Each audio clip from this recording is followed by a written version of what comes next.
There is a storm building ahead, not just in the sense of a bad economic cycle or a political shift, but a combination of events and forces that, taken together, will shape the next 5 years in ways few people alive today have experienced. It will be turbulent, it will be fast moving, and it will test the resilience of every major system we rely on. I sometimes describe what's coming as a time war because so many different timelines, economic, political, environmental, and technological, are all colliding at once. Before talking about the future, I want to share how I learned to think in terms of these big overlapping forces. Early in my career, I realized that the events that surprise us most are often not new at all. They feel unprecedented only because we haven't lived through them ourselves. If we look further back into decades and even centuries of history, we find that similar situations have happened over and over again. One of the most important lessons I ever learned came in 1971 when I was working on the floor of the New York Stock Exchange. That year, President Richard Nixon made the decision to end the U.S. dollar's direct link to gold, essentially abandoning the gold standard. The country no longer had enough gold reserves to back every dollar in circulation, and the move amounted to a default on the promise to exchange dollars for gold. At the time, I thought this was going to be a disaster for the stock market. In my mind, something that undermined the very foundation of the currency had to send prices plummeting. But that's not what happened. Instead, the market went up, and not just a little bit, but sharply. I was baffled. Only later, when I began digging into the history, did I learn that in March 1933, President Franklin D. Roosevelt had made a similar announcement over the radio. The U.S. abandoned the gold standard then, too. And the market reaction was almost identical. That discovery changed everything for me. I realized that if I wanted to understand what was happening now, I needed to study what had happened before, not just in the past decade, but going back many decades or even centuries. That approach proved invaluable during the 2008 financial crisis. By then, I had spent years studying the 1930s, the Great Depression, the collapse of credit, the policy responses, the period of zero interest rates, and I recognized the same dynamics forming again. Because I knew those patterns, I was able to make decisions that allowed us not only to protect ourselves, but to profit during that crisis. In my lifetime, and in the lifetimes of most people alive today, three enormous forces are now unfolding at the same time. They are reshaping the global order, and they have never occurred together in this combination before. The first is the sheer magnitude of debt and money creation. Governments, corporations, and households are all carrying massive debts, and central banks have printed extraordinary amounts of new money to keep economies running. If you want to understand how dangerous or sustainable this is, you have to look at the cycles of debt and money creation over long stretches of history and at how those cycles tie into the rise and decline of reserve currencies. The second is the level of internal political conflict we are seeing, especially the growth of populism both on the left and the right. By my definition, a populist is someone who refuses to accept losing.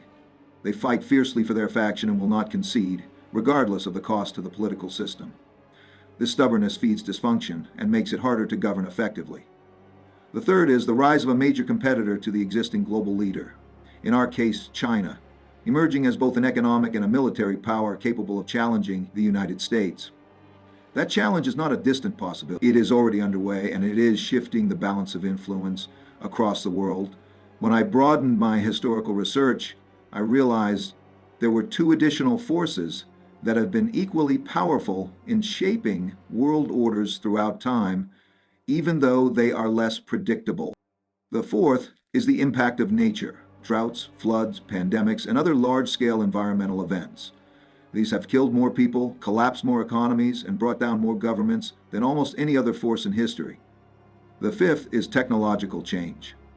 Advances in technology can trigger massive productivity gains, create entirely new industries, and transform military power. But they can also destabilize economies and societies if they move faster than our systems can adapt. When you look at history through this lens, you can see that these five forces, debt and money creation, internal political conflict, the rise of rival powers, natural disruptions, and technological change, are constantly at work, interacting with each other in ways that create repeating patterns. These are not random cycles. They have cause and effect relationships that play out over and over again. To understand these forces more deeply, I studied the 10 most powerful empires of the last 500 years and the 3 most recent global reserve currencies. This took me through the rise and fall of the Dutch Empire and the guilder, the British Empire and the pound sterling, the United States and the dollar, and the decline and revival of China and its currencies. In every case, I saw overlapping cycles lasting roughly 250 years, with 10 to 20-year transition periods in between. Those transition periods were almost always marked by intense conflict because dominant powers rarely give up their position without a struggle. In my research, I looked at a wide range of factors that, together, paint a picture of a nation's strength or weakness at any point in time. I examined the quality of education and how it fed into innovation and technological progress. I looked at competitiveness in global markets, total economic output, and share of world trade. I studied the strength and reach of military forces, the influence of major financial centers in global capital flows, and the status of a nation's currency as a trusted global reserve. When these measures are strong and rising, a country's power is on the upswing. When they weaken in sequence, the decline reinforces itself. The broad pattern of the big cycle tends to look like this. It begins after a major war or conflict that establishes a new leading power and a new world order. With no one willing to challenge that leader, a period of peace and prosperity follows. Over time, people come to expect that stability will continue indefinitely. They borrow and invest heavily, which fuels growth, but also creates financial bubbles. As the country's share of global trade grows, its currency becomes the preferred medium for international transactions, which cements its role as the global reserve currency and enables even more borrowing. The trouble is, prosperity is never equally distributed. The wealthy accumulate more, the poor fall further behind, and the wealth gap grows. Eventually, the financial bubble bursts. To prevent collapse, governments print more money, which leads to inflation and fuels anger among those who feel left behind. This anger can lead to revolutions, reforms, or even civil wars aimed at redistributing wealth. While the leading power is dealing with these internal problems, rival nations gain strength. Often wars break out. The resolution of these conflicts produces new winners and losers, and the cycle begins again with a new world order. Today, I believe China will remain one of the dominant powers for the foreseeable future. Alongside it, the United States and an increasingly influential India will be key players in shaping the next phase of the global order.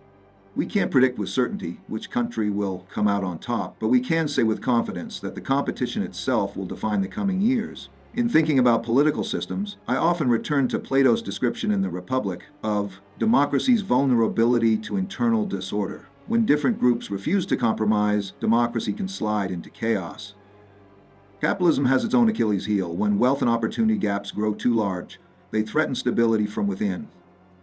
In the 1930s, we saw 4 major democracies, Germany, Italy, Spain, and Japan, shift into autocracies, in part because of these dynamics. Both democracy and autocracy carry risks. The challenge is managing them so that the strengths of each system can be preserved without falling victim to their weaknesses. India, in my view, holds the highest growth potential of any major country right now. When I first visited China in 1984, it was at the very start of its economic transformation. Low per capita income, huge potential for reform, and a young, ambitious population. I see many of the same conditions in India today. Yes, it faces challenges, including significant religious diversity and tension, with more than 240 million Muslims among its population, but history suggests these issues will not stop its overall progress.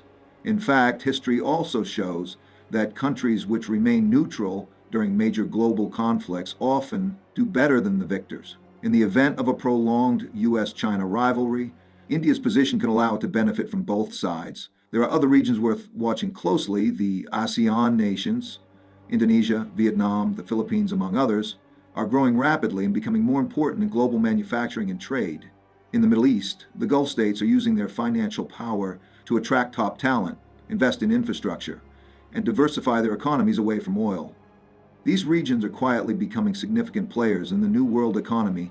China's leadership sees instability as the greatest danger. Their long history has taught them that during times of debt crises and internal division, Strong centralized control is essential for survival. This is why their governance leans toward autocracy. And there's another factor. China's leaders study history closely. With a civilization that stretches back over 5,000 years, they think in terms of long cycles and historical patterns. They are deeply aware of the rise and fall dynamics of great powers, and they are determined to avoid the mistakes that lead to decline. From the perspective of China's policymakers, the greatest historical risk during times of financial strain is internal conflict. The ear reading of their own history tells them that when debt levels are high and society is unsettled, the state must maintain firm control. They believe strong central authority prevents instability from spiraling into chaos. Now, let's turn to one of the most important drivers of long-term prosperity, productivity throughout history. Periods of high productivity have been the moments when societies have achieved the most progress. If you look at the 1920s, for example, the United States experienced remarkable advances in technology and innovation. Patent filing surged, industries were transformed, and living standards improved for many. Yet, even during that boom, there were serious problems building beneath the surface.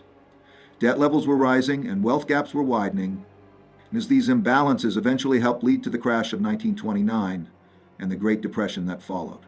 I believe we are now entering another wave of transformative technology. The breakthroughs we're seeing in artificial intelligence, biotechnology, energy systems, and advanced manufacturing could lead to enormous gains in productivity. But, and this is critical, these same technologies can also be used for military purposes, and the benefits they bring may not be evenly distributed. Without a deliberate effort to broaden access to opportunity, the gap between those who benefit most from technological progress and those who benefit least will grow even wider. So, what exactly are we fighting over today? At one level, the answer is money, access to resources, control over markets, and the distribution of wealth. At another level, it's about values, disagreements over how societies should be organized, how children should be educated, how gender roles should be approached, and which cultural norms should prevail. These conflicts over money and values don't always require a shooting war to be destructive. They can paralyze decision-making, fuel populist movements, and erode trust in institutions, even. If we avoid direct military conflict, the struggle over how to redistribute both wealth and opportunity will be one of the defining battles of the next decade. If we were to set aside military conflict entirely, and I hope we do, we would still face the enormous challenge of deciding who gets what share of the resources, who has access to education and training, and how to create a fairer system without stifling innovation and growth. These debates are going to be loud, heated, and difficult to resolve. When I look at the current situation, I see plenty of reasons to expect further conflict over resources. We are behaving as though debt doesn't matter, continuing to pile it on to maintain living standards. But history makes it clear you cannot keep increasing debt faster than income forever. At some point, the cost of servicing that debt becomes too high, and something has to give. As debts accumulate and wealth gaps widen, values gaps grow as well. Different groups respond differently to proposed solutions, and their reactions often deepen divisions rather than bridging them. This is why, even in a best-case scenario where technological advances give us a productivity miracle, we will still be wrestling with these other issues. In my view, the next 5 years will feel like moving through a series of rapid-fire challenges. We will have major elections that test political systems, intensifying geopolitical rivalries, worsening climate costs, and technological breakthroughs that could be either miraculous or dangerous, or both at once. Let's focus for a moment on debt, because it is central to much of what's coming. When we talk about debt problems, we often focus on the United States. But this is a global issue. There are roughly 180 other countries, many of which are also carrying high debt loads quite often. These countries move through the debt cycle in sync, just as they did in the 1930 mechanically. Here's what happens. Debt levels rise relative to incomes. This means debt service payments, the interest and principal that must be paid, also rise relative to incomes. As more money goes towards servicing debt, less is available for consumption and investment, which slows the economy. When the pressure becomes too great, governments and central banks often choose to print money as a way of easing the burden. I believe we will see another major round of money printing in the next downturn. But this approach carries its own risk. The moment when investors no longer want to hold the bonds being issued. Think about it in terms of supply and demand. A government with a budget deficit must borrow by issuing bonds. Those bonds have to be purchased by someone. If the buyers decide that the returns are not attractive or that the risk is too high, they will sell instead of buying. That pushes interest rates up and the economy down. Right now, the amount of outstanding U.S. Treasury debt is over $31 trillion, 0 cents. If investors begin selling significant portions of those holdings, they will seek other stores of value. Historically, people in such situations have turned to tangible assets, things like equities, real estate, where gold has a unique role because it is one of the few assets that is no one else's liability. It does not depend on a borrower making a payment.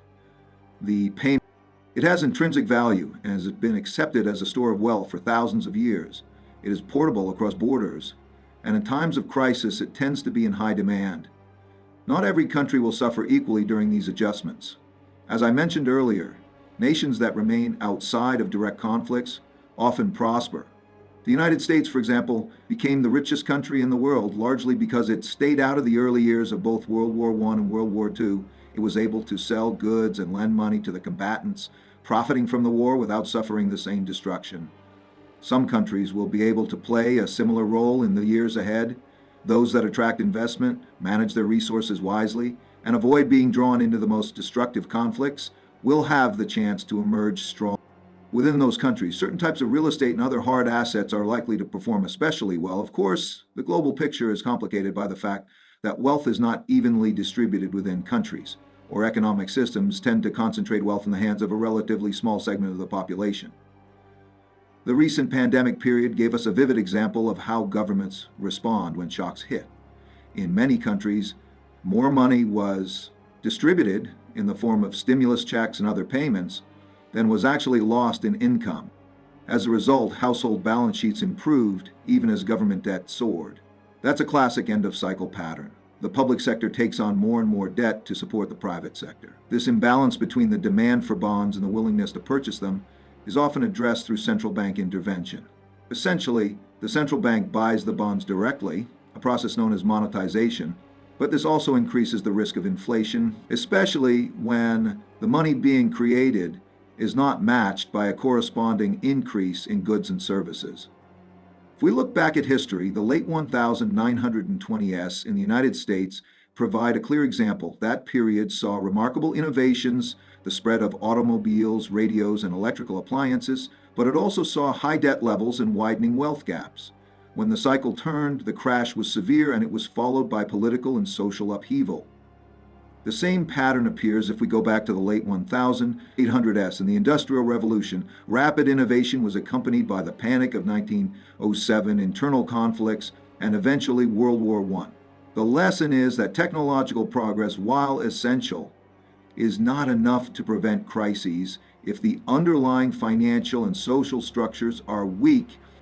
Today, we are once again spending more collectively than we are earning. If those who hold our debt lose confidence and decide they no longer want to own it, we will face a financial problem. Sick that with rising populism, external geopolitical threats, climate challenges, and the unpredictable impacts of rapid technological change, and you have a highly volatile mix. The danger is amplified by the fact that many of the players in this environment, whether political leaders, investors, or voters, are determined to win at all costs. This attitude makes compromise difficult and increases the risk of destructive confrontations. I'm not opposed to capitalism, far from it, but I do believe it needs reform. One of the system's limitations is that it does not naturally direct resources to where they are most needed if those uses are not profitable in the short term. Climate change is a good example. The long-term costs are enormous, but those costs are not fully built into the market system, so the incentives to act are weaker than they should be. Education is another example. In many countries, the quality of education is heavily influenced by local wealth. In the United States, for instance, school funding is often tied to property taxes at the town level. This means wealthier communities can provide better schools, creating opportunity gaps that persist for generations. Those gaps feed back into the economy by limiting the potential of large segments of the population. There are many such structural problems that represent pre-existing challenges even before we account for the new storms gathering on the horizon. But it's important to remember that none of this is inevitable. The next few years will be challenging, but they will also be full of opportunities for those who understand the cycles at work and can position themselves accordingly. I expect the coming 2 years to be especially interesting. Relations between China and the United States will remain tense. Financial markets will be volatile as debt, interest rates, and investor confidence interact in unpredictable ways. Technological change will accelerate, bringing both breakthroughs and new risks. And climate issues will increasingly demand attention and resources.